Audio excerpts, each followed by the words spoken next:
তুমি তো মানে একটি টিভি চ্যানেলে ভরা পলিটিশিয়ানদের সামনে কমেডি করেছিলে। কিন্তু আজকাল রাজনীতি এমন ছ্যাবলামোর পর্যায়ে চলে গেছে যে সুমনদা ভাবলেন যখন চলেই গেছে তাহলে সরাসরি ডেকে কাউকে করানো যাক। হ্যাঁ করেছিলাম, ওটা তো আমি মানে নাম নিইনি কারণ শতরূপদা ছাড়া। তো আমার এই জিনিসটা খুব ভালো লাগে যে যারা জোককে জোক হিসেবে নেয়। সিরিয়াসলি আমি একজনকে দেখলাম যে টিএমসির জোকেও আসছে, বিজেপির জোকেও আসছে, আমি অ্যাপ্রিসিয়েট করলাম। আমি বললাম থ্যাংক ইউ সো মাচ শতরূপদা। তো করেছিলাম ওখানে, মানে আমি যতটা সেফ খেলা যায় সেরকমই চেষ্টা করছি, কারণ টিভি আবার লাইভ হচ্ছিল।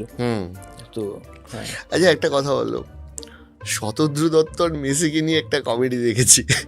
তারপরে আবার শতদ্রু দত্ত বলছে আমরা রোনাল্ডোকে আনার চেষ্টা করবো।